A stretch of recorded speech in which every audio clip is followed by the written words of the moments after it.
Lesson 1. Do not obey in advance. Most of the power of authoritarianism is freely given. In times like these, individuals think ahead about what a more repressive government will want and then offer themselves without being asked. A citizen who adapts in this way is teaching power what it can do. I just watched a video by Timothy Snyder where he analyzes this first lesson, and it makes me think of the analogy of the frog in the pot of boiling water, and I think you know which one that I'm talking about. What are we going to become accustomed to? What's going to become the new normal? Because we need to decide right now what is and is not acceptable and what we will and will not tolerate in this new administration, because all manner of atrocities could easily be passed, and we're far past the point of believing that the government will do anything about it, or that Democrats will do anything about it, or that the rule of law or the Constitution, all of that shit has gone out the window. So we collectively as a society need to say, this will not be tolerated in this country. We are better than this. We are not going to allow for this, for any kind of human rights violations or the trampling on of other people's rights. None of it. We should decide right now what we will and will not accept, and then be prepared for whenever they try to test those boundaries. Lesson number 2. Defend institutions. Oh, and if you found my page because I'm rescuing that mama cat, full disclosure, I talk about a lot of other things, mostly politics. So anyways, it is institutions that help us to preserve decency. They need our help as well. Do not speak of our institutions unless you make them yours by acting on their behalf. Institutions do not protect themselves. They fall one after the other unless each is defended from the beginning. So choose an institution you care about. A court, a newspaper, a law, a labor union, and take its side. Which institutions do you think will be under the most threat in the next 4 years? For me personally, I'm going to do everything in my power to advocate for the Department of Education. I believe it is our lack of education in this country that got us into this mess, and I believe education is what we'll need to solve it. I think one of the reasons more people aren't freaking out is because they believe that we've got this super solid, secure system of checks and balances that would prevent anybody from having too much power. I'd like to direct your attention to this sentence. The mistake is to assume that rulers who came to power through institutions cannot change or destroy those very institutions, even when that is exactly what they have announced that they will do. Now is a good time to start joining organizations that are going to defend our institutions, whether it be courts or departments or laws or unions or whatever it is. Also, the mama cat and the kittens are doing just fine. I'm going to schedule a vet appointment soon. Beware the one-party state. The parties that remade states and suppressed rivals were not omnipotent from the start. They exploited a historic moment to make political life impossible for their opponents. So support the multi-party system and defend the rules of democratic elections. Vote in local and state elections while you can. Consider running for office. Sometimes we get so hyper-focused on who the president is that we forget how important local and state elections are. Know who's on the school board, know who's running for office, know what's happening in your state and in your hometown and in your community. And I can't stress enough the importance of moving away from the two-party system, which I feel has failed us. See what you can do to get ranked choice voting on the ballot in your state. As for running for office, well, that's not going to be me. Sorry. Something everyone should agree on is that we need to limit the power of the government. We believe that we have checks and balances, but have rarely faced a situation like the present, when the less popular of the two parties suppresses voting, claims fraud when it loses elections, and controls the majority of state houses. The party that exercises such control proposes few policies that are popular with the society at large, and several that are unpopular, and thus must either fear democracy or weaken it. I'll close with a few suggestions from our author. We need paper ballots because they cannot be tampered with remotely and can always be recounted. We need to remove private funding from what should be public campaigns for office. And don't forget, preventing a one-party state starts at the local level. On Tyranny, Chapter 4. Take responsibility for the face of the world. The symbols of today enable the reality of tomorrow. Notice the swastikas and the other signs of hate. Do not look away and do not get used to them. Remove them yourself and set an example for others to do so. Since we're likely going to see an increase in hate crimes in the next 4 years, it's more important now than ever that we stand up against any kind of hate and dehumanization. The author talks about Stalin in the Soviet Union and how farmers were portrayed as pigs and subtle types of dehumanization that encourages people to turn on one another. And I can already see dehumanization now coming from the right when they refer to immigrants as illegals or women as females. We must make every effort to call out dehumanizing language, to stand up against hate speech, and to not tolerate racism.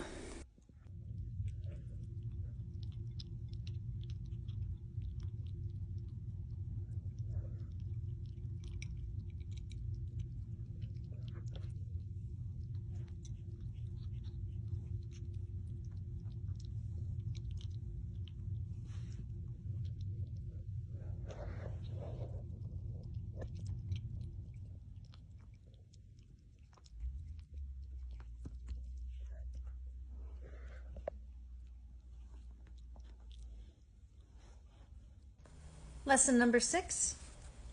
Be wary of paramilitaries. When the men with guns who have always claimed to be against the system start wearing uniforms and marching with torches and pictures of a leader, the end is nigh. When the pro-leader paramilitary and the official police and military intermingle, the end has come. Trying to find a balance between being prepared for the worst and not getting completely roped into the hysteria has been challenging because I still can't wrap my head around the fact that the guy who was such a sore loser that he incited a coup against the government somehow won again. Like, has this country just completely lost its mind? So then the question is, what do we do when the person in power starts to use the military against civilians? We have no chance. We don't stand a chance against the U.S. military. It's the most powerful military in the entire world. So I don't have any thoughts, just questions. How do you cope with that? On Tyranny, Lesson 7. Be reflective if you must be armed. If you carry a weapon in public service, may God bless you and keep you. But know that evils of the past involve policemen and soldiers finding themselves one day doing irregular things. Be ready to say no.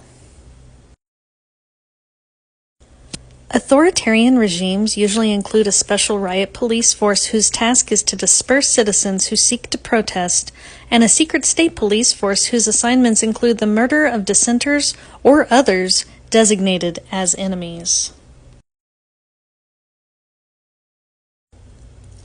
Some people believe that our country is immune to committing the kinds of atrocities that we've seen, such as the Great Terror in the Soviet Union or maybe the Nazi Holocaust happening in Germany, but I think it's important to remember that many of the atrocities being carried out were carried out by normal, everyday citizens who were just obeying orders. So this is especially an important chapter for anyone that might work with the military or work with the police.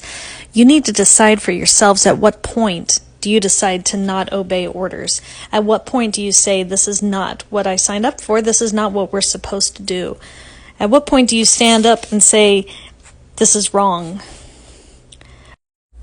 Or maybe a better question might be, at what point do you decide to stand with the people? Because after all, our military and our police force, you're the working class just like the rest of us, and we're going to need your help to protect this country. Lesson 8 from On Tyranny is very relevant. Stand out. Someone has to. It is easy to follow along. It can feel strange to do or say something different, but without that unease, there is no freedom. Remember Rosa Parks. The moment you set an example, the spell of the status quo is broken, and others will follow.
On Tyranny, Lesson 10.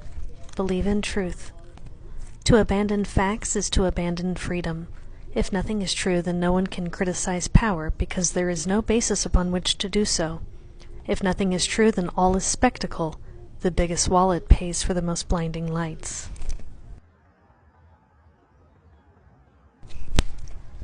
In this chapter, the author talks about the 4 modes in which truth dies.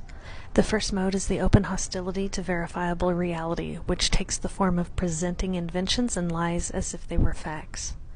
We've seen this before, and we're going to see a lot more of it in the coming years. The second mode is shamanistic incantation. The author notes that the fascist style depends upon endless repetition designed to make the fictional plausible. If a lie is repeated enough times, people will start to believe in it, but it's important for us to remember that all statements can be verified with facts and that we should always check sources and compare it with the data. The next mode is magical thinking, or the open embrace of contradiction. The author gives an example of a billionaire can pay neither taxes nor debts. We're going to hear a lot of contradiction, a lot of information that completely goes against reality, and this really shouldn't surprise anybody. In a previous video, I talked about how heartbreaking it is to see the right completely abandon everything they're supposed to stand for and just swallow the lies of this con man, and we're going to see it more and more. The final mode in which truth dies is misplaced faith.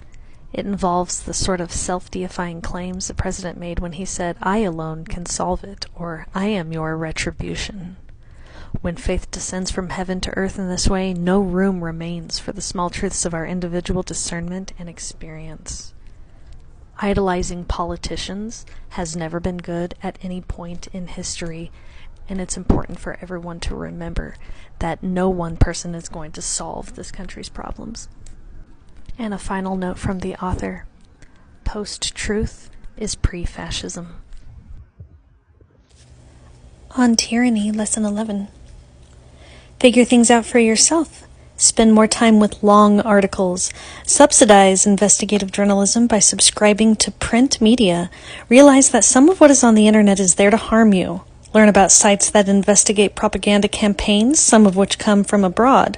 Take responsibility for what you communicate with others. The author points out that we have no problem paying a plumber if we want access to water, or paying an automotive technician if we want to be able to drive, yet we expect our news to be free. The internet is wrought with lies, and I've seen both the right and the left share misleading and often false information, which begs the question, who can be trusted? Where do you get your news from? And how do you know that they are a trustworthy site? The author goes on to point out that the 2-dimensional world of the internet has become more important than the 3-dimensional world of human contact. In fact, it's become the reality for many people, so much so to the point that even when a false claim is proven false, such as litter boxes being used in public schools, people will continue to believe in it.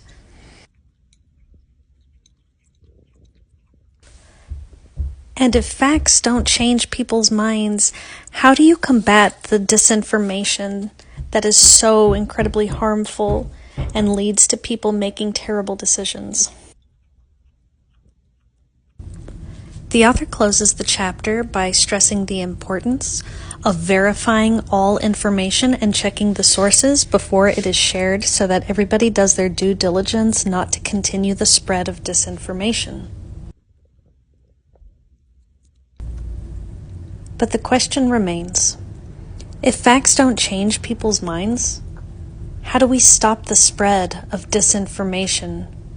How do we convince people to stop believing everything they read on the internet? On Tyranny, Lesson 12, make eye contact and small talk. This is not just polite, it is a part of being a citizen and a responsible member of society.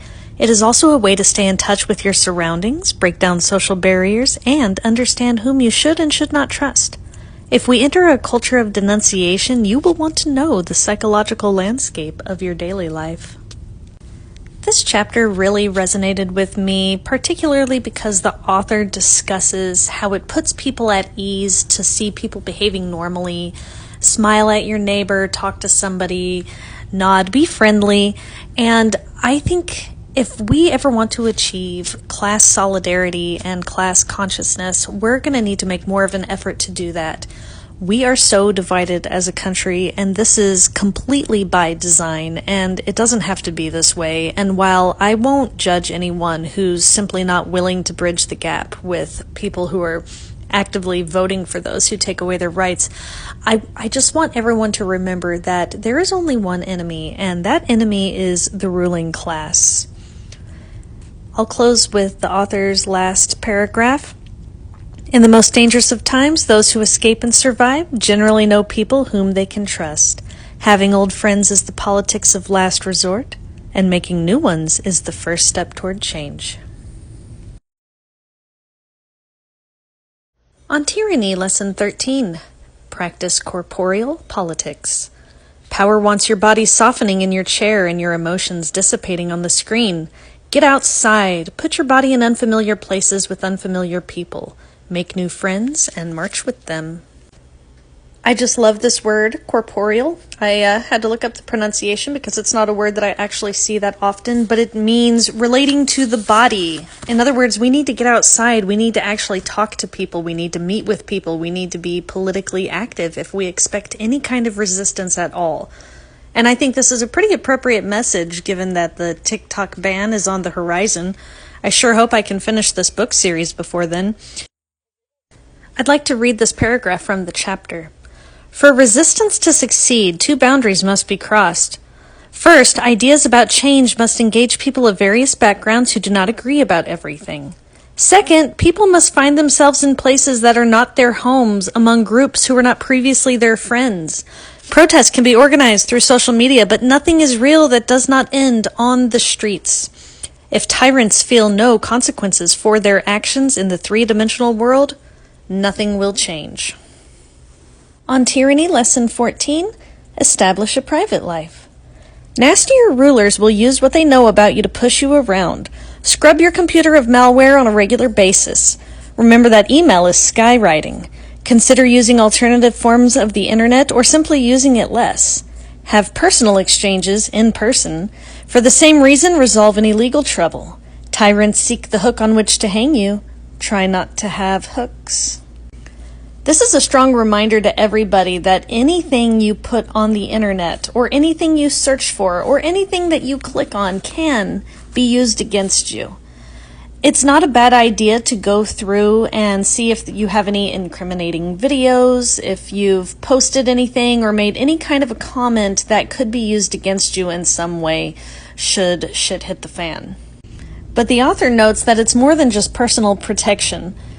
Totalitarianism removes the difference between private and public, not just to make individuals unfree, but also to draw the whole society away from normal politics and toward conspiracy theories. Rather than defining facts or generating interpretations, we are seduced by the notion of hidden realities and dark conspiracies that explain everything. We can expect to see this sort of thing more and more. Oligarchs love controlling the narrative. Now's the time to scrub your computers and make sure that your online presence is clean and non-incriminating. On Tyranny, Lesson 15, contribute to good causes. Be active in organizations, political or not, that express your own view of life. Pick a charity or two and set up auto-pay. Then you will have made a free choice that supports civil society and helps others to do good. Now, one thing I really like about this chapter is that he's not just talking about political causes or charitable causes, but just doing any kind of good thing. He brought up the example of brewing really good beer. So the service I'm trying to offer people is waste management, recycling.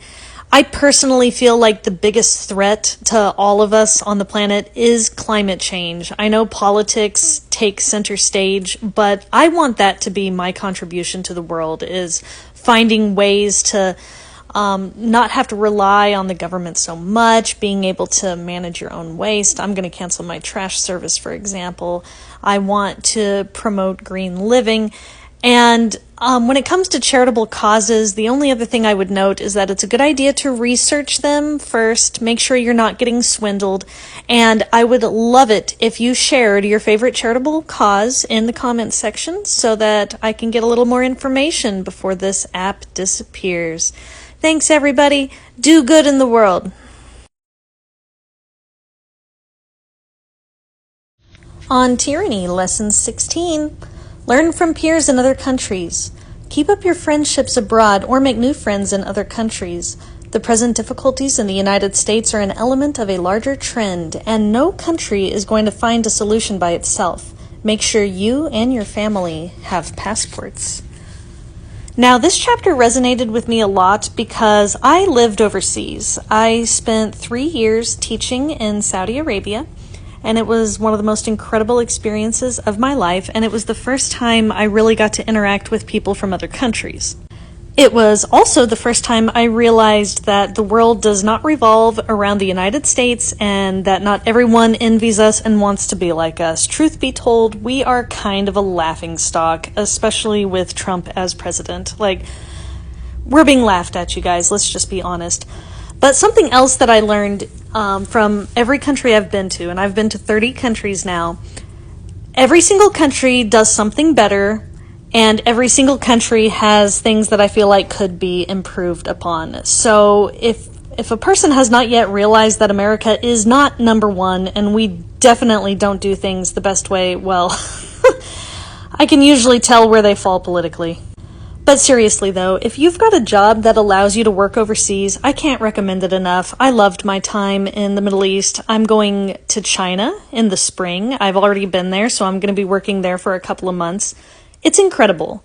If you have questions about working overseas, please message me. I've done it, and I've got a huge group of friends who have done it too.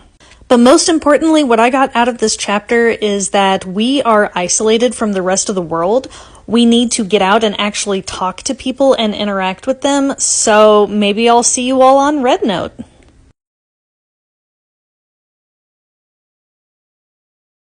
On Tyranny Lesson 17, listen for dangerous words. Be alert to the use of the words extremism and terrorism. Be alive to the fatal notions of emergency and exception. Be angry about the treacherous use of patriotic vocabulary.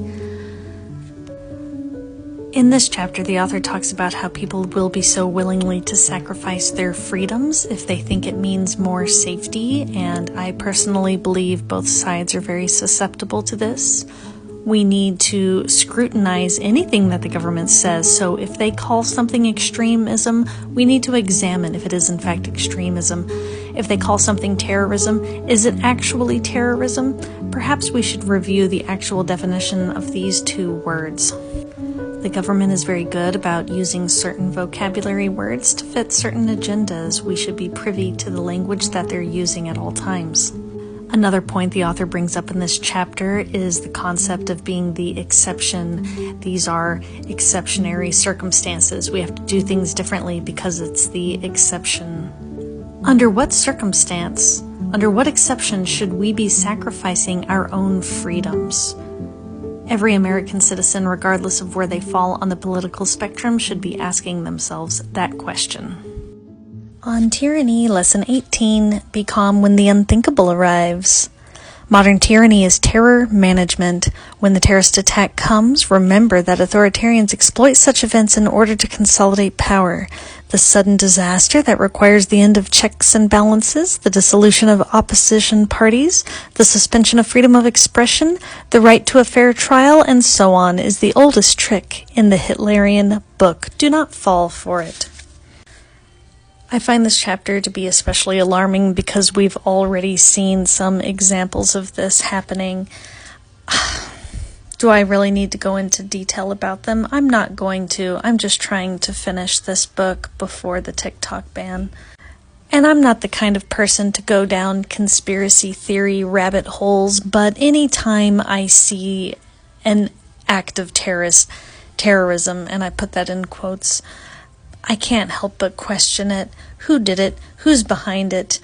I think most people, regardless of where they fall politically, have come to question the government and the motives of the government, and for good reason. On Tyranny Lesson 19, be a patriot. Set a good example of what America means for the generations to come. They will need it. Yeah, this is one that I actually have a pretty hard time with. I don't take much pride in being an American. It's hard to be proud of a country that was founded on stolen land and then built on the backs of slaves. But I understand what the author is saying about be a patriot.